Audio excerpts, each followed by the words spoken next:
Hallelujah. परमेश्वर का धन्यवाद करते हैं आज के दिन के लिए, सुंदर समय के लिए, जो परमेश्वर ने एक बार फिर से हमें मौका दिया अपनी पवित्र हज़ूरी में बैठने का और परमेश्वर के वचन में से कुछ सीखने का। आइए हम परमेश्वर के आत्मा के द्वारा परमेश्वर के वचन में से कुछ सीखते हैं। आज हम परमेश्वर के वचन में से सीखेंगे कि हमारा जीवन से क्या प्रभु को महिमा मिल रही है या फिर हमारे जीवन से शैतान को महिमा मिल रही है। हम परमेश्वर के द्वारा आत्मा के द्वारा जीवन को व्यतीत कर रहे हैं या फिर हम शरीर के कामों के द्वारा अपने जीवन को व्यतीत कर रहे हैं। आइए हम आज परमेश्वर के वचन में से देखेंगे। हम पढ़ेंगे रोमियो 8 का 12। क्या लिखा है? इसलिए हे भाइयों, हम शरीर के कर्जदार नहीं कि शरीर के अनुसार दिन काटें, क्योंकि यदि तुम शरीर के अनुसार दिन काटोगे तो मरोगे। यदि आत्मा से देह की क्रियाओं को मारोगे तो जीवित रहोगे। तो हम देखते हैं कि परमेश्वर का वचन हमें क्या बताने की, समझाने की कोशिश कर रहा है, किन चीज़ों के बारे में हमें बताया जा रहा है। हम शरीर के कर्जदार नहीं कि शरीर के अनुसार दिन काटें। शरीर के अनुसार दिन काटना कैसे होता है? मान लो ये शरीर जो है वो एक कपड़े की तरह हमारी आत्मा के ऊपर हमें पहनाया गया है। मान लो अब हमारा आत्मा जो परमेश्वर ने हमें दिया है, उसने परमेश्वर में चलते हुए अपने कुछ कामों को करना है, लेकिन ये शरीर जो आत्मा के ऊपर एक कपड़े के समान हमने पहना है, इस शरीर को सोना है। तो क्या आत्मा का जो काम है, आत्मा जो हमें कह रहा है कि उठ चल, बैठ, प्रार्थना कर, परमेश्वर की हजूरी में बैठ जा, वचन को पढ़, वचन की शिक्षा ले, या फिर कहीं पे जाके परमेश्वर के नाम का प्रचार कर, लेकिन हमारा शरीर हमें कह रहा है कि सो जा, आराम कर, है ना? तो ये क्या है? ये सारी चीजें क्या है? शरीर की जो लालसाएं हैं, शरीर की जो अभिलाषाएं हैं। और अगर हम शरीर की बात सुनते हैं, अगर हम इसी रीति से करते हैं जो शरीर हमसे कहता है, मान लो हमें सुस्ती आ रही है, हम शारीरिक अभिलाषाओं को पूरा करने का मतलब कोशिश कर रहे हैं, शारीरिक अभिलाषाओं को पूरा करने के लिए हम दौड़े जा रहे हैं, हम सो रहे हैं, है ना? खाने पीने की लालसा हो रही है, जबकि परमेश्वर का आत्मा कह रहा है कि तू क्या कर, उपवास कर। लेकिन हमें क्या हो रहा है? खाने पीने की लालसा हो रही है, हमारे अंदर लालच आ रहा है, हमारे अंदर वासना पैदा हो रही है ना? ये सारे क्या हैं? शरीर के काम। अगर हम शरीर के अनुसार दिन को काटेंगे, समय को काटेंगे, तो क्या करेंगे? हमारे जीवन में फिर क्या होगा? क्या लिखा है? यदि यदि तुम शरीर के अनुसार दिन काटोगे तो मरोगे। यदि आत्मा से देह की क्रियाओं को मारोगे तो जीवित रहोगे। तो कैसे हम शरीर के अनुसार दिन काटने से मर जाएंगे? इसका क्या मतलब हुआ? कैसे मरेंगे? क्या सचमुच अगर हम शरीर की बातों को माने, हम सो जाएं या हम लालच करें, क्या सचमुच हम थोड़े दिन बाद मर जाएंगे? क्या हमारी मौत हो जाएगी?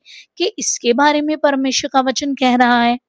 नहीं, हम सचमुच में तो नहीं मरेंगे, लेकिन हम धीरे-धीरे जैसे परमेश्वर की हज़ूरी से दूर होते जाएँगे, हम परमेश्वर की हज़ूरी में बैठ नहीं पाएँगे, प्रार्थना नहीं कर पाएँगे, तो आत्मा में कमज़ोर होते जाएँगे।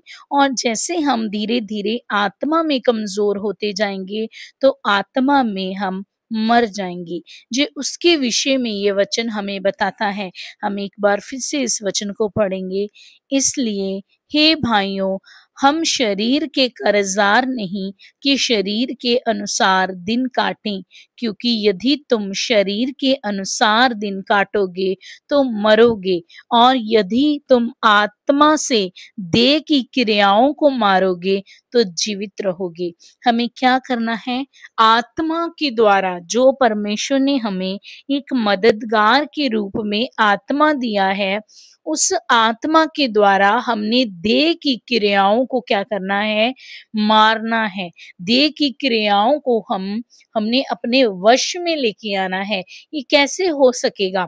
अगर हम आत्मा से चलेंगे, अगर हम आत्मा की मदद लेंगे। ये परमेश्वर का दास पौलुस हमें यहाँ पे ये इस चीज को सिखाता है। पवित्र आत्मा की अगुवाई से वो हमें इस बात की प्रेरणा देते हैं, इन वचनों को सिखाते हैं कि हमें क्या करना है? शरीर के कर्जदार नहीं बनना और ना ही हमने शरीर के अनुसार दिनों को काटना है, क्योंकि यदि तुम शरीर के अनुसार दिन काटोगे तो मरोगे, यदि आत्मा से देह की क्रियाओं को मारोगे तो जीवित रहोगे। हमें आत्मा से जब हम लगातार परमेश्वर की हजूरी में बने रहेंगे, जब हम लगातार आत्मा में बलवंत होते जाएंगे, जब हम लगातार फास्टिंग में रहेंगे, परमेश्वर के वचनों को सीखेंगे और इसी रीति से जैसे जैसे हम अभिषेक और मत्स्य को ग्रहण करेंगे, उसी रीति से धीरे धीरे करके हमारी ये शारीरिक अभिलाषाएं हमारे कंट्रोल में आ जाएंगी। यहाँ पे हम एक और वचन को देखेंगे, पहला यूहन्ना 2:16। तो इस वचन में परमेश्वर हमें क्या कहते हैं? क्या लिखा है परमेश्वर के वचन में? क्योंकि जो कुछ संसार में है, अर्थात शरीर की अभिलाषा और आंखों की अभिलाषा और जीविका का घमंड, वह पिता की ओर से नहीं परंतु संसार ही की ओर से है। संसार और उसकी अभिलाषाएं दोनों मिटते जाते हैं, पर जो परमेश्वर की इच्छा पर चलता है वह सर्वदा बना रहेगा। तो यहाँ पे परमेश्वर का वचन हमें क्या सिखाता है कि जो कुछ संसार में है और जो शरीर की जो अभिलाषाएं हैं, हमारे शरीर में अलग अलग तरह की अभिलाषाएं होती हैं। आंखों की अभिलाषा होती है, जैसे मान लो कुछ अच्छी चीजों को देखते ही हम अट्रैक्ट हो जाते हैं, चाहे वो भीतर से हमारे लिए अच्छी ना हो, चाहे वो चीजें, चाहे वो जगह, चाहे वो लोग हमें पाप में ले जाएं, लेकिन एक बार हम बाहर से जब उनका रंग ढंग रूप देखते हैं तो हम उनकी ओर अट्रैक्ट हो जाते हैं। तो उन सारी चीजों की ओर जिनकी ओर हम अट्रैक्ट होते हैं, किस चीज के द्वारा हम इस अभिलाषा में पड़े? आंखों के द्वारा। इसलिए इसको लिखा है आंखों की अभिलाषा और जीविका का घमंड, शरीर की अभिलाषा। ये तीन चीजों के बारे में लिखा। शरीर की अभिलाषा क्या है? शरीर की अभिलाषाएं यही चीजें कि हमें सुस्ती आना, अपने शरीर को आत्मा से ज्यादा महत्व देना, शरीर की चीजों को पूरा करना। हमारा शरीर सोने को ही कहता जा रहा है, सुस्ती डाल रहा है ना। हमारा शरीर जाना ही नहीं चाहता, हमारे कदम चलना ही नहीं चाहते, मेहनत ही नहीं करना चाहते कि जाएं और हम लोगों में प्रभु यीशु मसीह के नाम का प्रचार करें, सुसमाचार सुनाएं। या फिर हमारा शरीर हमें पाप करवाना चाहता है, हमें पाप में, व्यभिचार में लेके जाना चाहता है। तो ऐसे करके, और जीविका का घमंड, जीविका का, हमारी लाइफस्टाइल का, या हमारे जीवन का, या फिर हमारे किसी भी तरह के किसी लेवल का हमें जो घमंड होता है, किसी क्लास का घमंड कि हमारे पास ये है, हमारे पास ऐसा घर है, ऐसी गाड़ी है। तो क्या लिखा? वह पिता की ओर से नहीं परंतु संसार ही की ओर से है। ये सारी चीजें किसकी ओर से है? शैतान की ओर से है, संसार की ओर से है। संसार और उसकी अभिलाषाएं दोनों मिटते जाते हैं। एक समय आएगा संसार और उसकी जो अभिलाषाएं हैं, जो हम इस शरीर में रहते हुए अभिलाषाएं करते हैं कि हमें अच्छा घर चाहिए, हमें अच्छी गाड़ी चाहिए, है ना? हमें अच्छा मतलब सेटल बिजनेस चाहिए या बहुत सारी ऐसी चीजें, ये सारी चीजें तो एक समय आएगा कि खत्म हो जाएंगी। ये चीजें हमारे साथ नहीं जाएंगी, ये चीजें पूरा समय हम में बनी नहीं रहेंगी। लेकिन क्या लिखा, पर जो परमेश्वर की इच्छा पर चलता है वह सर्वदा बना रहेगा। जो परमेश्वर की इच्छा पे चलता है, जो आत्मा की अगुवाही से चलता है, जो परमेश्वर की हजूरी में बना रहता है, जो परमेश्वर में वफादारी और आज्ञाकारी से जो चलता है, वो क्या रहेगा? सर्वदा बना रहेगा। और जब हम परमेश्वर में स्थिर रहेंगे, जब हम परमेश्वर में पूरे मन से, पूरे हृदय से, वफादारी से, आज्ञाकारी से चलते रहेंगे, तो परमेश्वर के आत्मा में हम बढ़ते जाएंगे। परमेश्वर का आत्मा हमें नया बल देगा, शक्ति देगा, ताकि हम इन शरीर की अभिलाषाओं को कंट्रोल कर सकें, इनके ऊपर जीत पा सकें। तो पवित्र आत्मा हमें सारे शरीर के कामों पर कंट्रोल करना सिखाता है। हमारी हृदय की, हमारे मन की, हमारे शरीर की, हमारी आंखों की अभिलाषाओं को मारता है। जब हम परमेश्वर के आत्मा में बढ़ते जाते हैं तो हमें ये चीजें फीकी लगने लगती है, तो हम इन सारी अभिलाषाओं को धीरे धीरे करके मारते जाते हैं। परमेश्वर का आत्मा हमें पवित्र जीवन में ले चलता है कि हम अपने जीवन को पवित्रताई में जिए, है ना? परमेश्वर का आत्मा हमें पिता के पुत्रत्व में ले चलता है, ताकि हम प्रभु यीशु मसीह के पुत्र कहलाएं और उस अधिकार में चलें जो अधिकार प्रभु यीशु मसीह ने हमें दिया है। हमें परमेश्वर के करीब लेके चलता है ना? तो परमेश्वर का आत्मा हमें इस रीति से आत्मिक क्षेत्र में आगे बढ़ाता जाता है और धीरे धीरे करके हम आत्मा में और आत्मिक क्षेत्रों में आगे आगे आगे बढ़ते जाते हैं। तो जैसे हमें परमेश्वर का आत्मा आगे लेके चलता है, जब हम प्रार्थना में लगातार बने रहते हैं, संगति से जुड़े रहते हैं, हम किसी की, परमेश्वर ने जो अगुए, जो दास हमें दिए, हम उनकी अगुवाही में चलते जाते हैं, तो हम आगे बढ़ते जाते हैं। परमेश्वर के वचन पर मनन करना सीखते हैं। परमेश्वर का वचन हमें आगे लेके चलता है। लेकिन जैसे ही हम प्रार्थना में कमजोर होते हैं, तो हमारे जीवन में ये सारी शारीरिक अभिलाषाएं, ये सारे विरोधी की शक्तियां, ये सारी चीजें हमारे जीवन में कार्य करने लगती हैं। तो हमें क्या करना है? हमें परमेश्वर के आत्मा के अनुसार जीना है। हमारे जीवन से प्रभु को महिमा मिलनी चाहिए, ना कि शैतान को या शैतान के कामों को महिमा मिलनी चाहिए। तो हमने सबने अपने आप को चेक करना है कि आज हम कहाँ पे खड़े हैं। क्या हमारे जीवन से परमेश्वर को, प्रभु यीशु मसीह के नाम को महिमा मिल रही है? क्या हम आत्मा में बढ़ते जा रहे हैं या फिर शारीरिक अभिलाषाएं हमारे ऊपर कंट्रोल कर रही हैं और हमें दबाने की कोशिश कर रही हैं? जब हम परमेश्वर की हजूरी से हटते हैं, जब हम आत्मा में कमजोर पाए जाते हैं या जब हम प्रार्थना में वीक होते हैं, तब हम ऐसी परीक्षाओं में पड़ते हैं। हम एक और वचन देखेंगे यहाँ, जहाँ पे यीशु मसीह ने अपने चेलों से कहा, हम पढ़ रहे हैं मत्ती 26 का 41। क्या लिखा? परमेश्वर ने, प्रभु यीशु मसीह ने अपने चेलों को क्या कहा? जागते रहो और प्रार्थना करते रहो कि तुम परीक्षा में ना पड़ो। आत्मा तो तैयार है परंतु शरीर दुर्बल है। अब यीशु मसीह यहाँ पे अपने चेलों को कहते हैं जागते रहो। जागते रहो का क्या मतलब है? आत्मा में जागते रहो। हमें आत्मा में जागने की जरूरत है। हमें लगातार प्रार्थना करने की जरूरत है। हमें प्रार्थना से पीछे नहीं हटना। जैसे प्रभु यीशु मसीह अपने चेलों को कहते हैं कि लगातार प्रार्थना करते रहो कि तुम परीक्षा में ना पड़ो। जैसे ही हम प्रार्थना में कमजोर होते हैं, जैसे ही हम प्रेयर में वीक हो जाते हैं, तो दुष्ट की शक्तियां हमारे ऊपर प्रबल होना स्टार्ट करती हैं। हमारे शरीर की अभिलाषाएं हमें कंट्रोल करने की कोशिश करती हैं। तो इसलिए हमें जागते रहना है आत्मा में और लगातार प्रार्थना में बने रहना है, ताकि हम परीक्षा में ना पड़े। क्योंकि आत्मा तो तैयार है, जो परमेश्वर ने हमें आत्मा दिया, वो आत्मा तो चाहता है कि हम परमेश्वर के कार्यों को करें, हम प्रार्थना में बढ़ें, हम आत्मा में बढ़ें, हम वचनों को सीखें, हम परमेश्वर के वचनों की गहराई को समझें और जानें।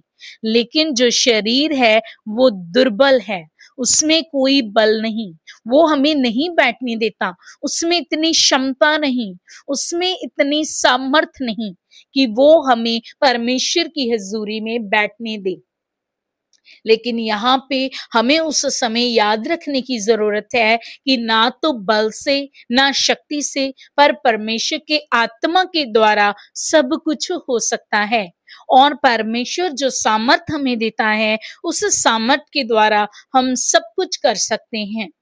तो आपको हर रीति से प्रार्थना में आगे बढ़ना है, वचन में आगे बढ़ना है, ताकि हम किसी भी रीति से संसारिक या अपने शरीर की अभिलाषाओं में ना फंसे, ताकि हर समय, हर जगह पे, जिस भी जगह पे परमेश्वर आज हमें खड़ा करता है, चाहे आप किसी स्कूल में हो, चाहे आप किसी कॉलेज में हो, किसी ऑफिस में हो, किसी फैक्ट्री में काम कर रहे हो, या फिर आप हाउस वाइफ हो, अपने घर में, अपने घराने में, अपने मोहल्ले में, आपके जीवन से परमेश्वर का नाम जलाल पाना चाहिए। हमारे जीवन से परमेश्वर के नाम को महिमा मिलनी चाहिए। और ये तभी हो सकता है जब हम लगातार प्रार्थना में, संगति में, वचनों में बने रहेंगे। तो परमेश्वर का आत्मा हमें आगे आगे लेके जाएगा और हमें दृढ़ करेगा, मजबूत करेगा, और हमें अलग अलग जगह पे इस्तेमाल करेगा, और प्रभु के नाम को महिमा मिलेगी। जैसे कि हम प्रभु यीशु मसीह के पूरे जीवन से देखते और सीखते हैं कि किस रीति से उन्होंने अपने जीवन की हर एक परीक्षा के ऊपर जीत को हासिल करा, हर एक चीजों के ऊपर उन्होंने जीत पाई और वह आगे बढ़ते गए। जो मुकुट परमेश्वर ने उनके लिए रखा था, जो सिंहासन परमेश्वर ने उनके लिए रखा था, उन्होंने उस सिंहासन को पा लिया। जैसे प्रभु यीशु मसीह दो लोगों के मालिक होके इस पृथ्वी पे आए, हमारे लिए वो मनुष्य के जीवन में से होकर हमारे लिए वो आए। उन्होंने इस शरीर में होकर हर एक दुख सुख को, हर एक चीजों को, अभिलाषाओं को, जो भी इस संसार में होती हैं, उन्होंने सहा। उन्होंने इन सारी चीजों को फेस किया और वो आगे बढ़ते गए, अपनी बुलाहट में आगे बढ़ते गए। जो बुलाहट उनके जीवन में परमेश्वर ने रखी थी कि वो सारे जगत के पापों को अपने ऊपर उठाएंगे और हम सबको पापों की अधीनता से, शरापों में से छुड़ाएंगे और आजाद करवाएंगे। उनके कोड़े खाने से हम चंगे हो जाएंगे। उनके, हमारे पापों को उनके ऊपर डाल देने से हमारा हर एक पाप, हर एक गुनाह क्षमा कर दिया जाएगा। ये परमेश्वर की बुलाहट थी जो यीशु मसीह के जीवन में थी। क्या वो डोले? क्या वो शरीर में नहीं थे हमारे जैसे? बिल्कुल, वो शरीर में थे। वो भी हमारे जैसे सारी चीजों को अपने ऊपर उन्होंने सहते रहे, आगे बढ़ते रहे। वो भी हमारे जैसे परमेश्वर के आगे प्रतिदिन प्रार्थना करते थे, एकांत में जाके परमेश्वर के साथ समा व्यतीत करते थे, उस बल को, उस सामर्थ्य को परमेश्वर से लेते थे और धन्यवादिता देते हुए यीशु मसीह ने अपनी कार्यों को किया जो परमेश्वर ने उनके जीवन में रखे थे। कैसे वो पाप के ऊपर जीत पाते हुए विरोध को उन्होंने सह लिया, शारीरिक दुख के ऊपर उन्होंने जीत पा ली, निंदा उन्होंने अपने ऊपर सह ली, है ना। फिर उन्होंने कब्र के ऊपर फतेह पाई, शैतान के ऊपर फतेह पाई, अंधकार के ऊपर फतेह पाई, और इन सारी चीजों को वो पैरों तले रोंदते हुए आगे बढ़ते गए, और उन्होंने अपनी बुलाहट को पूरा करते हुए उस जगह में प्रवेश कर गए, उस सिंहासन को, उस मुकुट को उन्होंने ले लिया जो परमेश्वर ने उनके लिए रखा था। और सेम इसी रीति से हमें भी इस संसार में चलते हुए, इस संसार में रहते हुए संसारिक सारी चीजों के ऊपर और अपनी शारीरिक अभिलाषाओं के ऊपर जीत पानी है, जैसे यीशु मसीह ने उस समय सारी चीजों के ऊपर जीत को पाया। और हम अगर इस टॉपिक पे बात कर रहे हैं तो बात करें पूरी जीत की, तो पूरी जीत पा लेने का सीक्रेट यही है, हर एक चीज के ऊपर फतेह पा लेना, जीत पा लेना, अपने शरीर की अभिलाषाओं के ऊपर, अपने पेट के ऊपर, आंखों के ऊपर, अपने मन के ऊपर, हर चीजों के ऊपर हमें क्या पानी है, जीत पानी है। परमेश्वर के पुत्र बनने का सीक्रेट यही है। जैसे यीशु मसीह ने इस संसार में चलते हुए हर एक चीज के ऊपर फतेह पाई, जिन लोगों ने उनका विरोध किया, क्या उन लोगों के साथ वो लड़ने लगे? जिन्होंने उनके विरोध में गलतियां की, पाप किए, क्या उन्होंने उनके ऊपर उंगलियां उठाई, उनको जज करने लगे? क्या उन्होंने शारीरिक दुख को नहीं सहा? क्या उन्होंने निंदा को नहीं सहा? उन्होंने हर एक चीज के ऊपर जीत पाई, यहां तक कि मौत के ऊपर भी उन्होंने फतेह पाई। तो हम भी अगर इसी रीति से आत्मा में बढ़ते जाएंगे और शरीर की सारी अभिलाषाओं को अपने वश में ले आएंगे, तो हम परमेश्वर के पुत्र कहलाएंगे और हम आगे बढ़ते जाएंगे और हमारे जीवन से परमेश्वर के नाम को महिमा मिलेगी। आत्मा में चलने का मतलब है शरीर के विरोध में चलना। मनुष्य की इस दुनिया में रहते हुए बहुत सारी इच्छाएं होती हैं, फीलिंग्स होती हैं, उनका अलग एक स्वभाव होता है, शारीरिक लालसाएं होती हैं। लेकिन जब हम पूरी तरह से आत्मा के अनुसार चलने लगते हैं, जब हम पूरी तरह से अपने आप को परमेश्वर के आत्मा को समर्पण कर देते हैं, सिरेंडर कर देते हैं, तो हम इन सारी शारीरिक अभिलाषाओं से, इन इच्छाओं से ऊपर उठने लगते हैं। और अंत के समय में हमें आगे निकलने के लिए, हमें उस जगह पे पहुंचने के लिए हमें आत्मा के अनुसार ही चलना होगा। कई बार हम देखते हैं कि बहुत से लोग जब कहते हैं, उनसे बातें की जाती हैं, तो बहुत सारे लोग ऐसे एक दूसरे से कहते हैं, हम भी कई बार ऐसे कहते हैं कि जी हमें गुस्सा बहुत आता है, हमारा इस चीज के ऊपर कंट्रोल नहीं हो पाता, मेरे से फास्टिंग नहीं हो पाती, है ना। ऐसी छोटी छोटी चीजों को हम उनके आगे रखते हैं, हम क्रोधित हो जाते हैं, हम लोगों से नाराज हो जाते हैं, हम माफ नहीं कर पाते। क्या आप जानते हो, परमेश्वर के आत्मा के अनुसार चलने में जब हम किसी को ऐसे बातें कहते हैं, जबकि हम ये भी कहते हैं कि हम परमेश्वर के आत्मा के अनुसार चल रहे हैं और साथ में ही हमसे ये चीजें हो नहीं पाती, तो ये चीजें बहुत ही बचकानी है।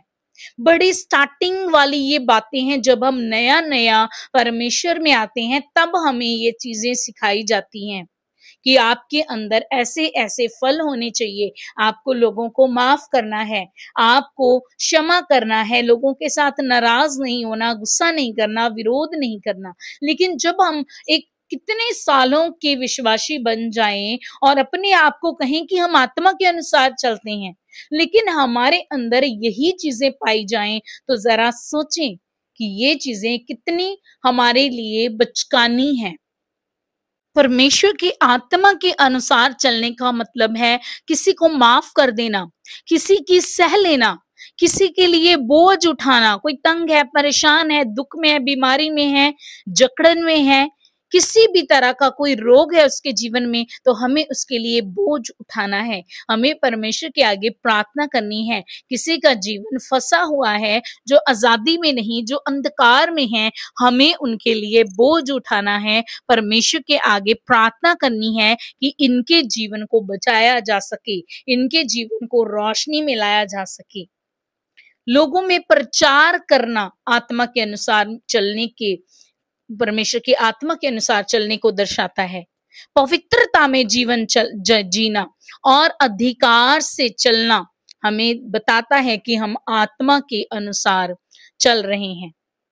आज हम यहाँ पे रुक के अपने अपने जीवनों के बारे में सोचें, क्या हम सचमुच परमेश्वर के आत्मा के अनुसार चल रहे हैं? क्या हमारे जीवन से परमेश्वर के नाम की महिमा हो रही है, या फिर हमारे जीवन से शैतान को महिमा मिल रही है? आज भी हमारे जीवन में वही कुड़कतन, वही किसी के लिए वैर विरोध, हम बड़े हैं, वो छोटा है, वो छोटा है, हम बड़े हैं, या किसी ने मेरे को उस समय में ये कह दिया, हम किसी को आज जज कर रहे हैं।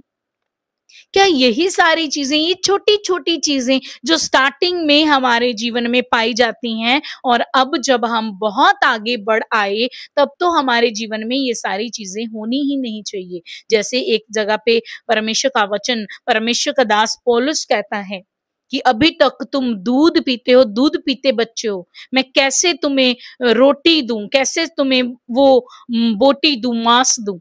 अभी तक तुम दूध पीते बच्चों, क्योंकि तुम में लड़ाई और झगड़े हैं। तो परमेश्वर के प्रियो, हमें इस अंतिम समय में पूरे समर्पण के साथ आत्मा के द्वारा चलना है।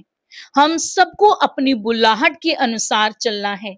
इस समय में इन सारी जो भी ये परिस्थितियां चल रही हैं, इन परिस्थितियों में हमें परमेश्वर के काम को करना है, आत्मा के अनुसार अपने जीवन को जीते हुए आगे बढ़ना है। हम और इंतजार नहीं कर सकते कि हमें कोई स्टेज दिया जाए, हमें बड़ी भीड़ चाहिए तो वहां पे खड़े होके हम प्रचार करें। नहीं, आपको परमेश्वर ने अपना आत्मा दिया है, और परमेश्वर का वचन कहता है कि मैंने तुम्हारा अभिषेक किया कि तुम जाओ और लोगों में सुसमाचार का प्रचार करो। तो हमें उठना है, परमेश्वर के आत्मा की अगुवाई से अपने जीवन को जीना है, परमेश्वर के नाम की महिमा हमारे जीवन से होनी चाहिए, और हमें पूरे समर्पण के साथ परमेश्वर की सेवा के कार्यों को करना है।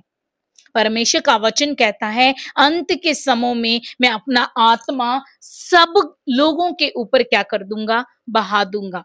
तो इस समय में, ये जो अंत के समय चल रहे हैं, इस समय में हमें परमेश्वर की गाइडेंस मांगनी है, परमेश्वर के आत्मा की अगुवाई मांगनी है। उन वरदानों को, उन भेदों को, उन स्वप्नों को, दर्शनों को, भविष्यवाणियों को परमेश्वर से मांगना है, जो परमेश्वर ने अंत के समय के लोगों के विषय में कहा और परमेश्वर ने वाचा को बांधा है। तो परमेश्वर अपने वायदों का पक्का परमेश्वर है, परमेश्वर अपने वायदों को पूरा करने वाला परमेश्वर है। वो आज, कल और युगायुग एक सा परमेश्वर है, वो कभी नहीं बदलता, वो कभी नहीं टलता। हमें परमेश्वर के आत्मा के अनुसार जीवन को जीना है। हमें अपनी देह के, शरीर के कामों के ऊपर जीत को पाना है। हमें अपनी अभिलाषाओं को अपने वश में लेके आना है। हमने इस देह को मारना, कूटना और वश में लेके आना, जैसे परमेश्वर का दास पौलुस कहता है। और हमें आगे बढ़ना है, परमेश्वर में आगे बढ़ना है, आत्मा में, और हमारे जीवन से परमेश्वर का नाम जलाल पाए, परमेश्वर का नाम महिमा पाए। तो मैं परमेश्वर का धन्यवाद करती हूँ और विश्वास करती हूँ इन वचनों के द्वारा परमेश्वर आपके जीवन में बड़ी बरकत और आशीष दे। आमीन। जय मसीह की।